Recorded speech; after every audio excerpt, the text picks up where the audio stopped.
रहने का कारण, मंदिर बंद होने पर भी क्यों नहीं बुझती इस मंदिर की अखंड ज्योति, क्यों इस मंदिर में रावल बनने का अधिकार सिर्फ केरल के नंबूदरी ब्राह्मण को ही है, आखिर क्या है इस मंदिर की मूर्ति की रोचक कहानी, आखिर क्यों वसुधारा झरने का पानी पापियों के ऊपर नहीं गिरता, बद्रीनाथ में मौजूद भीम पुल का आखिर क्या है रहस्य, आखिर क्या है तप्त कुंड का रहस्य जिसके पानी का तापमान हमेशा 54 डिग्री रहता है, आखिर क्यों हो जाएगा बद्रीनाथ धाम जल्द ही विलुप्त, आखिर क्यों जोशीमठ में मौजूद भगवान नरसिंह की मूर्ति का हाथ हर साल पतला होता जा रहा है, जो अब सिर्फ सुई के जितना ही बचा है, आखिर यह हाथ मूर्ति से अलग हो जाने पर क्या होगा, आखिर कलयुग के अंत का बद्रीनाथ धाम के साथ क्या कनेक्शन है। दोस्तों, देवभूमि के नाम से मशहूर उत्तराखंड अपनी खूबसूरती के लिए जाना जाता है। इस पूरे राज्य में कई हिंदू मंदिर और तीर्थ स्थल हैं। यहाँ सालों भर पर्यटक घूमने आते हैं। उत्तराखंड की हर दूसरी जगह देखने लायक है। अपनी संस्कृति, सभ्यता और खूबसूरत पहाड़ों की वजह से यह पर्यटकों के लिए एक आकर्षण का केंद्र भी माना जाता है। कहते हैं कि क्षीर सागर में श्री हरि विष्णु माता लक्ष्मी के साथ शेषनाग पर रहते हैं, जिसे बैकुंठ धाम कहा जाता है, जहां वही पुण्य आत्मा जाती है जिसने अपने जीवन से मोक्ष की प्राप्ति कर ली होती है। क्या आपको पता है कि इस धरती पर भी एक ऐसी जगह है जिसे दूसरा बैकुंठ धाम कहा जाता है। इस धरती पर जिस धाम को दूसरे बैकुंठ धाम के रूप में जाना जाता है, वो उत्तराखंड यानी देवभूमि में मौजूद है, जहां हर साल लाखों श्रद्धालु बड़ी आस्था और श्रद्धा से दर्शन करने आते हैं। उत्तराखंड के चमोली जनपद के अलकनंदा नदी पर स्थित है बद्रीनाथ धाम। हिंदुओं के 4 प्रमुख धामों में से एक है। बद्रीनाथ धाम से जुड़ी यह मान्यता है कि जो आए बद्री वो न आए औदरी। इसका मतलब है कि जो व्यक्ति जीवन में एक बार बद्रीनाथ के दर्शन कर ले, उसे दोबारा माता के गर्भ में नहीं जाना पड़ता है। यहाँ पर दर्शन करने से प्राणी जन्म और मृत्यु के चक्र से मुक्त हो जाता है, यानी कि उसे मोक्ष की प्राप्ति हो जाती है। दोस्तों, हम सभी जानते हैं कि सनातन धर्म में पूजा पाठ के दौरान शंख बजाने का विशेष महत्व है। यही नहीं, किसी भी शुभ काम को शुरू करने से हिंदू धर्म के अनुयायी शंख जरूर बजाते हैं। सनातन धर्म में शंख का इतना महत्व होने के बाद भी शंख और चक्रधारी भगवान विष्णु के मंदिर में ही शंख नहीं बजाया जाता है। जी हाँ, हम बात कर रहे हैं बद्रीनाथ धाम की। दरअसल बद्रीनाथ में पूजा अर्चना के समय कभी शंख नहीं बजाया जाता है। सवाल यह उठता है कि आखिर ऐसी कौन सी वजह है जिसके चलते बद्रीनाथ में शंख नहीं बजाया जाता है। तो दोस्तों, इसका जवाब आपको आज के इस वीडियो में मिलने वाला है। साथ ही आज हम आपको बद्रीनाथ धाम के कुछ ऐसे रहस्यों से रूबरू करवाएंगे जिनके बारे में आपने आज से पहले कभी नहीं सुना होगा। तो चलिए करते हैं वीडियो की शुरुआत। दोस्तों, बद्रीनाथ धाम के रहस्यों को जानने से पहले हम बात करते हैं बद्रीनाथ धाम के निर्माण के बारे में, जिसको लेकर अलग अलग तरह की बातें की जाती है। कुछ जानकारों का कहना है कि बद्रीनाथ धाम की स्थापना भगवान नारायण के द्वारा की गई थी। आपको शायद यह नहीं पता होगा कि बद्रीनाथ धाम पहले भगवान शिव का स्थान हुआ करता था, जिसमें भगवान शिव अपने पूरे परिवार के साथ इस धाम में निवास करते थे। लेकिन एक बार जब भगवान विष्णु ध्यान करने के लिए कोई विशेष स्थान ढूंढ रहे थे, तो उन्हें यह स्थान दिखाई दिया और वे इस स्थान की ओर आकर्षित हो गए। और यह सब जानते हुए कि यह स्थान उनके आराध्य भगवान शिव का है, तो वे इस स्थान को भगवान शिव से कैसे मांगते। इसीलिए उनके मन में एक लीला करने की आई। उन्होंने एक बालक का रूप ले लिया और वे जोर जोर से रोने लगे, जिसे देखकर कुछ देर बाद माता पार्वती की उन पर नजर गई, लेकिन वह बालक चुप नहीं हो रहा था। और जब माता पार्वती उनको अंदर लेकर आई तो भगवान शिव समझ गए कि यह नारायण की लीला है। भगवान शिव ने कहा कि तुम इसे छोड़ दो, यह बालक स्वयं ही चुप हो जाएगा। लेकिन माता पार्वती नहीं मानी और नारायण रूपी बालक को अंदर सुलाने के लिए ले आई। तभी भगवान नारायण के मन में एक और लीला करने की आई और उन्होंने धाम का अंदर से दरवाजा बंद कर लिया। और जैसे ही भगवान शिव अंदर जाने का प्रयास करते हैं, तो भगवान नारायण ने कहा कि प्रभु, मुझे यह धाम पसंद आ गया है। आप सभी केदारनाथ में वास करें और मैं इसी धाम में रहकर अपने भक्तों को दर्शन दूंगा। और तभी से भगवान शिव ने भगवान नारायण को वरदान दिया था कि लोग आज से नारायण को बद्रीनाथ के नाम से भी जानेंगे, और तभी से ही भगवान शिव केदारनाथ में चले गए। इसलिए ही इस धाम को चारों धामों में प्रमुख माना जाता है। बद्रीनाथ मंदिर के संबंध में पौराणिक मान्यताओं के अनुसार इसका निर्माण ब्रह्मादि देवताओं के अनुरोध पर भगवान विश्वकर्मा ने कराया था। चलिए अब हम एक एक करके बद्रीनाथ धाम से जुड़े हुए तमाम रहस्यों से पर्दा उठाते हैं। नंबर 1, बद्रीनाथ मंदिर में मौजूद मूर्ति से जुड़ा रहस्य। बद्रीनाथ मंदिर में भगवान विष्णु की मूर्ति की पूजा की जाती है। यह मूर्ति 1 मीटर लंबी है, जिसे शालिग्राम से निर्मित किया गया है, और इसके बारे में मान्यता है कि इसे आदि गुरु शंकराचार्य जी ने 7वीं शताब्दी में अलकनंदा नदी से निकालकर स्थापित किया था, और यह मूर्ति भगवान विष्णु की स्वयं प्रकट हुई प्रतिमा में से एक मानी जाती है। दरअसल 6वीं शताब्दी के आसपास इस मंदिर की सुरक्षा के लिए कोई भी सैनिक तैनात नहीं थे, इसलिए हुडों और बौद्धों के डर से पुजारियों ने इस मंदिर की मूर्ति को सुरक्षित रखने के लिए अलकनंदा में फेंक दिया था। सैकड़ों वर्षों के बाद जब शंकराचार्य बद्रीनाथ पहुंचे, तब उन्होंने पुजारियों से मूर्ति के बारे में पूछा, तो उन्होंने बताया कि मूर्ति को सैकड़ों वर्ष पहले हमारे पूर्वजों ने हूणों के डर से अलकनंदा में फेंक दिया था, और हमें यह ज्ञात नहीं है कि उन्होंने कौन सी दिशा में मूर्ति को अलकनंदा में डाला था। इतना सुनते ही शंकराचार्य ने ध्यान लगाया और अलकनंदा की ओर चल पड़े, और अचानक से नारद कुंड में कूद गए। यह देखकर पुजारियों में हाहाकार मच गया, क्योंकि नारद कुंड का काफी विशाल भंवर था, जिसमें किसी का जिंदा बचना मुश्किल लगता था। लेकिन शंकराचार्य देव पुरुष थे। जब वह बाहर आए तो उनके हाथ में बद्री विशाल की मूर्ति थी। शास्त्रों के अनुसार इस मंदिर के बारे में बताया गया है कि इस मंदिर में विराजमान भगवान नारायण की पूजा 6 महीने इंसान और 6 महीने देवता करते हैं। नंबर 2, हर साल केदारनाथ की तरह ही 6 महीने के लिए बंद होते हैं इस मंदिर के कपाट। हर साल केदारनाथ धाम के कपाट भाई दूज के दिन 6 महीने के लिए बंद कर दिए जाते हैं। इसके बाद अक्षय तृतीया पर खुलते हैं। कपाट बंद होने की तिथि की घोषणा विजयदशमी के दिन होती है, और कपाट खुलने की घोषणा महाशिवरात्रि के दिन की जाती है। वहीं बद्रीनाथ धाम के कपाट आमतौर पर केदारनाथ धाम के 2 दिनों बाद खुलते हैं। अब आप में से ज्यादातर लोग सोच रहे होंगे कि बद्रीनाथ धाम के कपाट 6 महीने के लिए बंद क्यों कर दिए जाते हैं। तो दोस्तों, आपकी जानकारी के लिए बता दें कि बद्रीनाथ धाम उत्तराखंड के चमोली जिले में है, और हर साल अक्टूबर से नवंबर के महीनों में यहाँ पर तेज बर्फबारी शुरू हो जाती है। इसके कारण आवागमन के रास्ते बाधित हो जाते हैं। इस कारण से हर साल बद्रीनाथ धाम के कपाट को बंद कर दिया जाता है। वहीं बद्रीनाथ के कपाट बंद होने के बाद उनकी पूजा जोशीमठ के नरसिम्हा मंदिर में स्थित बद्री विशाल उत्सव मूर्ति के तौर पर चलती है। नंबर 3, नहीं बुझती है इस मंदिर की अखंड ज्योति। बद्रीनाथ मंदिर के बारे में यह एक आश्चर्यजनक तथ्य है कि 6 महीने के लिए मंदिर बंद होने के समय यहाँ जलाई जाने वाली अखंड ज्योत 180 दिनों से भी अधिक बिना तेल और बाती के लगातार जलती रहती है। जी हाँ दोस्तों, जब मंदिर के कपाट बंद किए जाते हैं तो उस समय पुजारी यहाँ पर एक अखंड ज्योति जलाते हैं, और जब 6 महीने के बाद दोबारा से कपाट खोले जाते हैं तो यह अखंड ज्योति सभी को जलती हुई ही मिलती है, जो आज भी वैज्ञानिकों के लिए किसी रहस्य से कम नहीं है। नंबर 4, बद्रीनाथ धाम के ब्राह्मणों से जुड़ा रहस्य। 7वीं शताब्दी में आदि शंकराचार्य ने नारायण की मूर्ति को नारद कुंड से निकालकर यहाँ स्थापित किया था, और उन्होंने यह परंपरा शुरू की थी कि उत्तर भारत में दक्षिण के ब्राह्मण और दक्षिण भारत में उत्तर के ब्राह्मण पुजारी बने। इससे संस्कृतियों का आदान प्रदान होगा। यही वजह है कि बद्रीनाथ मंदिर में केरल के नंबूदरी ब्राह्मण ही रावल बन सकते हैं। रावल बनने के लिए जरूरी शर्त है कि वह ब्रह्मचारी हो, वह संस्कृत और वेदों का ज्ञान रखता हो। रावल बनने से पहले नायब रावल बनाया जाता है, ताकि सारी परंपराओं का सही ज्ञान हो जाए। इनका चयन बद्रीनाथ मंदिर समिति करती है।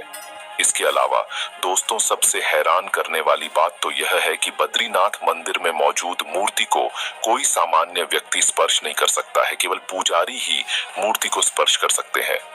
वैसे तो बद्रीनाथ मंदिर की कई परंपराएं और मान्यताएं चौंकाने वाली हैं। ऐसी ही एक परंपरा है यहाँ के रावल यानी मुख्य पुजारी से जुड़ी हुई है, जिन्हें साल में 2 बार स्त्री वेश धारण करना पड़ता है। रावल पूरे साज श्रृंगार के बाद ही मंदिर में प्रवेश करते हैं। अब आप में से ज्यादातर लोग सोचेंगे कि आखिर पुजारी को ऐसा क्यों करना पड़ता है, तो चलिए इसके पीछे का कारण हम आपको बताते हैं। दरअसल बद्रीनाथ मंदिर में भगवान विष्णु अपने 24 स्वरूपों में से एक नर नारायण रूप में विराजमान है। नारायण के साथ ही लक्ष्मी जी की पूजा होती है। साथ में गणेश जी, कुबेर और उद्धव के भी विग्रह हैं। लक्ष्मी जी का मंदिर बाहरी हिस्से में है। विजयादशमी के आसपास मंदिर के कपाट बंद कर दिए जाते हैं। इसके बाद वसंत पंचमी के दिन कपाट खुलने की तारीख मुहूर्त देखकर तय की जाती है। सामान्य तौर पर अप्रैल माह में मंदिर के कपाट खोले जाते हैं। इस बीच रावल को कपाट खोलने और बंद करने की परंपरा का निर्वहन करना होता है। हिंदू परंपरा और संस्कृति के अनुसार पुरुष किसी पर स्त्री को नहीं छूता। ऐसे में रावल को लक्ष्मी जी की सखी पार्वती का रूप धारण करना होता है। वह सखी बनकर जाते हैं और लक्ष्मी जी के विग्रह को मंदिर में लाते हैं। इस बीच उन्हें स्त्रीवेश धारण करना पड़ता है। नंबर 5, बद्रीनाथ में पिंडदान से जुड़ा रहस्य। दोस्तों, ऐसा कहा जाता है कि पांडवों ने बद्रीनाथ धाम में ही अपने पितरों का पिंडदान किया था। यही वजह है कि आज भी बद्रीनाथ के ब्रह्मकपाल क्षेत्र में लोग दूर दूर से अपने पितरों का पिंड दान करने आते हैं। कहते हैं कि इस स्थान पर पिंड दान करने से पितरों की आत्मा को नरक लोक से मुक्ति मिल जाती है। स्कंद पुराण में ब्रह्मकपाल को फलदायी पितरकारक तीर्थ माना गया है। ब्रह्मा जी जब स्वयं के द्वारा उत्पन्न शतरूपा की सुंदरता पर मोहित हो गए थे, तब शिव ने अपने त्रिशूल से उनका 5वां सिर काट दिया था, जिससे शिव जी को ब्रह्म हत्या का पाप लगा था। भगवान शिव को भी इसी स्थान पर ब्रह्मा की हत्या के पाप से मुक्ति मिली थी। नंबर 6, बद्रीनाथ धाम में मौजूद वसुधारा झरने से जुड़ा रहस्य। बद्रीनाथ धाम से तकरीबन 4 किलोमीटर की दूरी पर वसुधारा झरना मौजूद है, जो आज के समय में कई रहस्यों को अपने अंदर समेटे हुए है। इस झरने का पानी तकरीबन 400 फीट की ऊंचाई से नीचे गिरता है, जो देखने में काफी मनमोहक लगता है। ऐसा बताया जाता है कि पांडव महाभारत युद्ध के बाद इसी वसुधारा के रास्ते से होकर स्वर्गारोहिणी यात्रा के लिए गए थे। 5 पांडवों में से सहदेव ने इसी वसुधारा के निकट अपने प्राण त्यागे थे। इस वसुधारा झरने का पानी हर किसी व्यक्ति पर नहीं गिरता। इस झरने का पानी मन में पाप रखने वाले व्यक्ति के ऊपर कभी नहीं गिरता। इस झरने का पानी पापियों के शरीर को नहीं छूता है। जो सच्चे मन व सात्विक भावना से यहाँ की यात्रा करता है, जिसका मन पवित्र होता है, जो पुण्य आत्मा होता है, उसी के ऊपर इसकी बूंदें गिरती है। ऐसा कहा जाता है कि जिस किसी के ऊपर इसका जल गिरता है, वह पुण्य आत्मा होती है, वह उसे मोक्ष का अधिकारी माना जाता है। इतनी अधिक ऊंचाई से गिरते झरने के पानी की बूंदें दूर से अति मनमोहक नजर आती हैं। नंबर 7, बद्रीनाथ धाम में मौजूद भीम पुल से जुड़ा रहस्य। बद्रीनाथ धाम से कुछ ही दूरी पर भीम पुल मौजूद है, जो पर्यटकों के लिए आज आकर्षण का केंद्र बना हुआ है। पहाड़ों से अलग जिस तरह से एक शिला रखी गई है, वो हर किसी को हैरान कर सकती है, लेकिन इस शिला का संबंध महाभारत काल से जुड़ा हुआ है। ऐसी मान्यता है कि स्वर्ग की यात्रा के समय द्रौपदी व पांडव रास्ते में सरस्वती नदी को जब पार न कर सके, तो महाबली भीम ने एक बड़ी सी शिला को उठाकर नदी के दोनों छोर पर रख दिया व आगे जाने का मार्ग प्रशस्त किया। तभी से इस पुल को भीम पुल के नाम से जाना जाने लगा। सबसे हैरान करने वाली बात तो यह है कि इतनी बड़ी शिला को भीम ने केवल अपनी उंगलियों की मदद से उठा दिया था, जिसका प्रमाण आज भी आपको इस शिला पर देखने को मिलता है। भीम पुल के पत्थर में 5 अंगुलियों के निशान आज भी देखने को मिलते हैं। भीम पुल भारी शिला से निर्मित ऐसा सुरक्षित पुल है, जो आज भी सैकड़ों लोगों की आवाजाही का साधन है। नंबर 8, बद्रीनाथ धाम के प्रसाद से जुड़ा रहस्य। दोस्तों, बद्रीनाथ धाम में श्रद्धालुओं को दिया जाने वाला प्रसाद भी अपने आप में एक विशेष मान्यता रखता है, क्योंकि बद्रीनाथ धाम पहुंचने वाले श्रद्धालुओं को तुलसी का प्रसाद वितरित किया जाता है। बद्रीनाथ धाम में सबसे ज्यादा तुलसी का प्रसाद ही चढ़ाया जाता है। इसके पीछे का सबसे बड़ा कारण यह है कि तुलसी बद्रीनाथ के आसपास के इलाकों में बहुतायत में पाई जाती है। स्थानीय लोग इसे केवल भगवान को अर्पित करने के लिए ही तोड़ते हैं। बद्रीनाथ आने वाले श्रद्धालु इस प्रसाद को अपने घरों ले जाते हैं। इसकी खासियत ये है कि ये ठंडी जलवायु में ही उगती है और इसकी खुशबू महीनों तक बनी रहती है।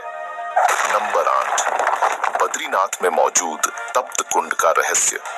दोस्तों, वैसे तो बद्रीनाथ मंदिर चारों ओर से बर्फ से ढके पहाड़ों से घिरा हुआ है, लेकिन यहाँ से कुछ दूरी पर एक ऐसा कुंड स्थित है जहाँ पर ठंड के बावजूद भी इसका पानी हमेशा गर्म रहता है।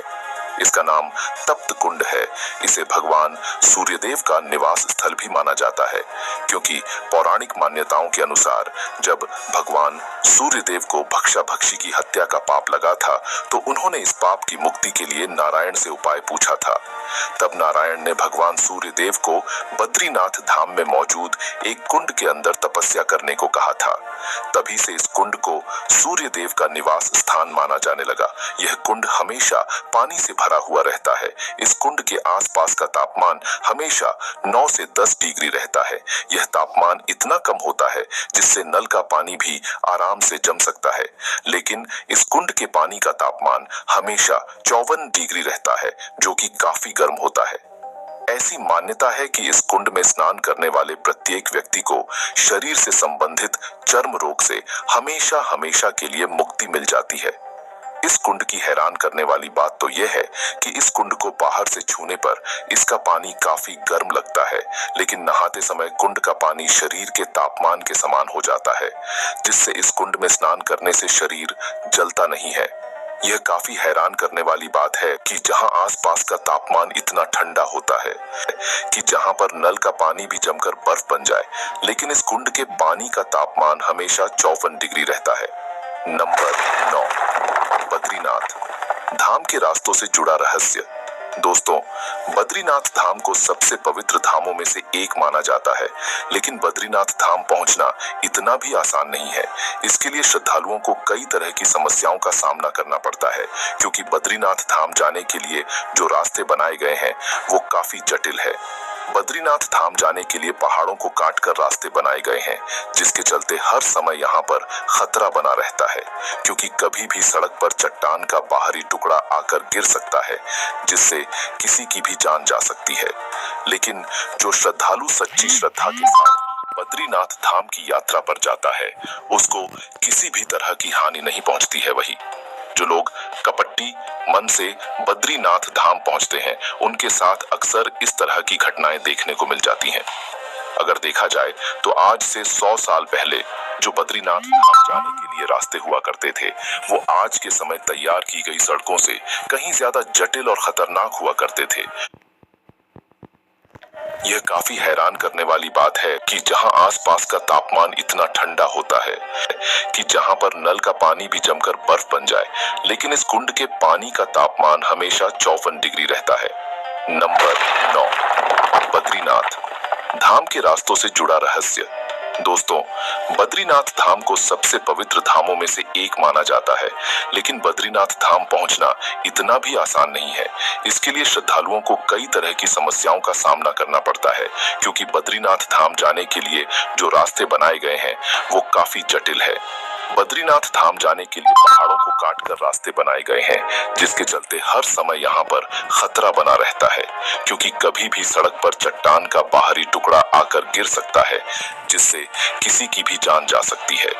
लेकिन जो श्रद्धालु सच्ची श्रद्धा के साथ बद्रीनाथ धाम की यात्रा पर जाता है, उसको किसी भी तरह की हानि नहीं पहुंचती है। वही जो लोग कपट्टी मन से बद्रीनाथ धाम पहुंचते हैं, उनके साथ अक्सर इस तरह की घटनाएं देखने को मिल जाती हैं। अगर देखा जाए तो आज से 100 साल पहले जो बद्रीनाथ धाम जाने के लिए रास्ते हुआ करते थे वो आज के समय तैयार की गई सड़कों से कहीं ज्यादा जटिल और खतरनाक हुआ करते थे, क्योंकि आज के समय में लोग संसाधनों की मदद से बद्रीनाथ धाम पहुंच जाते हैं। लेकिन तकरीबन 100 साल पहले तक किसी भी तरह के संसाधन के आवागमन का रास्ता नहीं हुआ करता था और लोग पैदल ही यात्रा पूर्ण कर सकते थे, जिसके चलते उन्हें कई महीनों की यात्रा करने के बाद बद्रीनाथ धाम के दर्शन हुआ करते थे। इस वीडियो में आपको जो बादलों की तरह धुआं उठता दिखाई दे रहा है, ये धुआं नहीं है, बल्कि यह भूस्खलन के दौरान उत्पन्न हुई धूल है। आइए दोस्तों, हम बद्रीनाथ धाम के मार्ग में होने वाले कुछ लैंडस्लाइड के दृश्यों को आपको दिखाते हैं। अरे भगदड़ मत करो।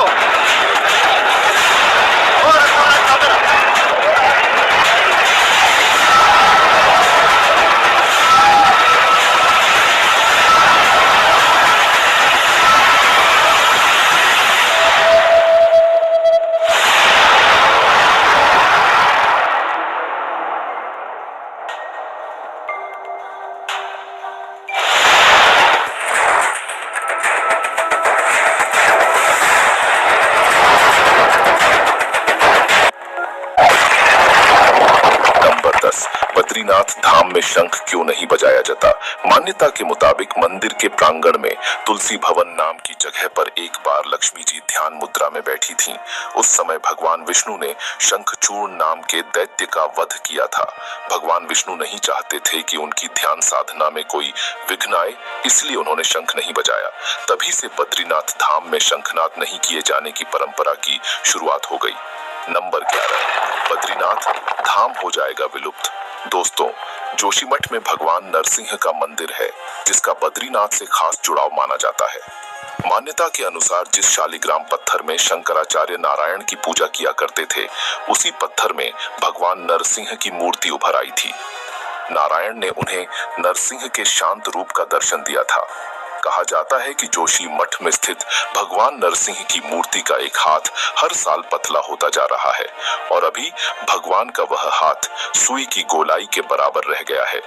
जिस दिन यह हाथ अलग हो जाएगा, उस दिन नर और नारायण पर्वत आपस में मिल जाएंगे और बद्रीनाथ जाने का रास्ता बंद हो जाएगा। मान्यताओं की माने तो कहा जाता है कि भविष्य में बद्रीनाथ मंदिर विलुप्त हो जाएगा। तो दोस्तों, यह थे बद्रीनाथ धाम से जुड़े हुए कुछ अनोखे रहस्य, जिनके बारे में आज हमने इस वीडियो के अंदर बात की। उम्मीद करते हैं आपको हमारा आज का ये वीडियो पसंद आया होगा। अगर आप लोग इसी तरह के इंटरेस्टिंग वीडियो